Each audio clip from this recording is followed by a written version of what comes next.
जय भीम, नमो बुद्धाय। दोस्तों कहने को तो भारत आज़ाद हुए 70 साल से ऊपर हो चुका है, लेकिन दलितों की जो दयनीय हालत है उसमें आज तक भी कोई खास सुधार नहीं हुआ। जहां बाबा साहब डॉक्टर B.R. अम्बेडकर ने संविधान में सबको समानता, बंधुता और न्याय का मार्ग और सबके लिए समान कानून की बात की थी, लेकिन आज भी दलितों, आदिवासियों तथा पिछड़ा समाज पर अन्याय, अत्याचार, बलात्कार, हत्या आम बात है, जिसमें सबसे ज़्यादा दलित और आदिवासी समाज के लोग ज़्यादा शिकार हो जाते हैं। हाल ही में कुछ समय पहले आपने उत्तर प्रदेश के योगी आदित्यनाथ के राज में हाथरस कांड सुना होगा, जो एक बहुजन समाज की लड़की जो वाल्मीकि समाज से ताल्लुक़ रखती थी, उस लड़की को खेत में जाते समय कुछ मनुवादी मानसिकता के लोग, असामाजिक तत्व जो लड़की का खेत में बलात्कार किया था, वहाँ उसका ट्रीटमेंट चला। फिर उत्तर प्रदेश से उसको दिल्ली ट्रांसफ़र किया और दिल्ली में एक दिन अस्पताल में उसकी मौत हो जाती है। उस लड़की को आनंद फानंद में रात को 12 बजे के बाद में अंतिम संस्कार कर दिया जाता है, सबूत और तथ्यों को मिटाने के आधार बहुत कोशिश की करते हैं। सेम उसी प्रकार का मामला कल दिल्ली के केट इलाके का है, नागल गांव का, जो वाल्मीकि समाज की लड़की 9 साल की मात्र थी। वो एक शमशान घाट में पानी लाने के लिए जाती है और वहाँ उसकी बलात्कार करने के बाद में हत्या करके उसका अंतिम संस्कार कर दिया जाता है। जब लड़की की मम्मी को और पापा को पता चलता है, उसके परिवार वालों को, तो ढूंढते ढूंढते शमशान घाट में चले जाते हैं। तब तक लड़की आधी जल जाती है और उसके पैर बच जाते हैं। पूछने के बाद में शमशान घाट में जो मनुवादी बैठे थे वो बोले कि लड़की को करंट लग गया था, इसके लिए उसका अंतिम संस्कार कर दिया। कैसी विडंबना है, देखिए क्या होता है। आखिर दलितों को कब तक अग्नि परीक्षा देनी होगी, कब तक जुर्म सहने होंगे। आखिर जिंदगी तो हमारी भी है। जिस प्रकार आप लोग आज़ादी से रह सकते हैं, वैसे हम भी तो रह सकते हैं।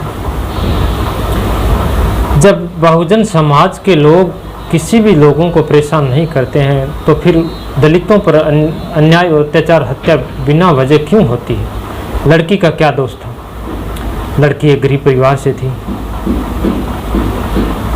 लड़की की आर्थिक स्थिति कमज़ोर थी, इसलिए वो पानी लाने गई और उनके मनवादियों के चंगुल में फंस गई थी और उसकी वो अपनी ज़िंदगी कुर्बान करके और उनको आहुति दी। दोस्तों कहने में तो बहुत कुछ है कहने में। हम बोल रहे थे कि समय अब चेंज हो गया, बदल गया है। सोशल मीडिया पर हम लोग एक्टिव हो गए हैं। अभी बहुत लोग हैं फेसबुक, यूट्यूब और ट्विटर के माध्यम से अपनी आवाज़ बुलंद कर रहे हैं, लेकिन आखिर जब कोई घटना घटित होती है तब हम अपनी आवाज़ उठाते हैं और थोड़े समय बाद में हम उसको भूल जाते हैं और दूसरा कांड हो जाता है।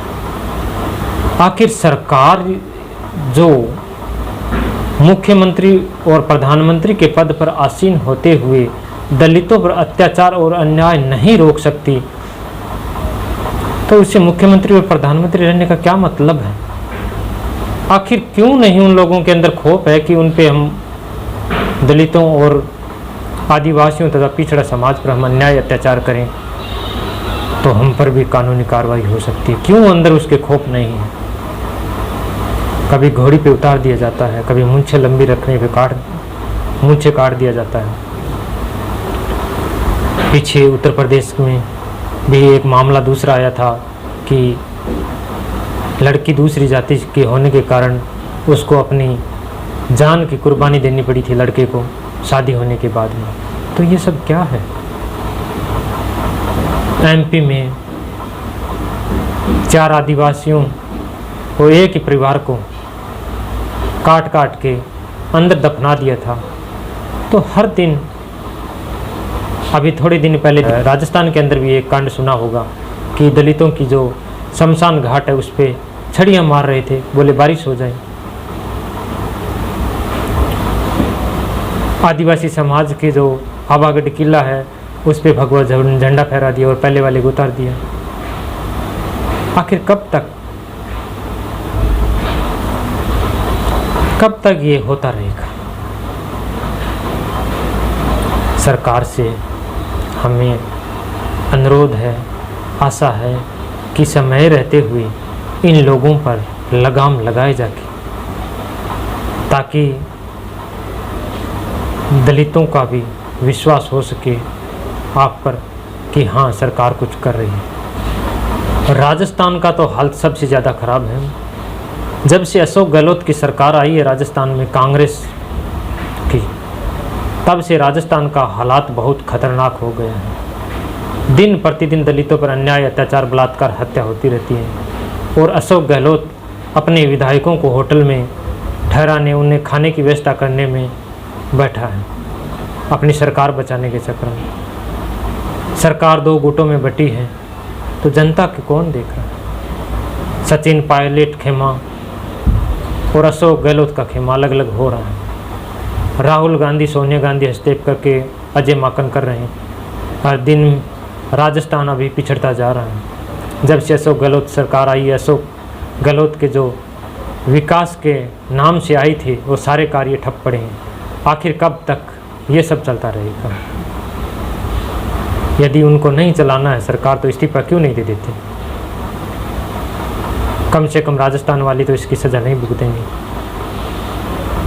इसलिए अशोक गहलोत से, अरविंद केजरीवाल से और देश के प्रधानमंत्री श्री नरेंद्र मोदी से हम अनुरोध करते हैं कि जो असामाजिक तत्व हैं उस पर कार्रवाई करें, ताकि दलित भी एक सम्मानजनक ज़िंदगी जी सकें।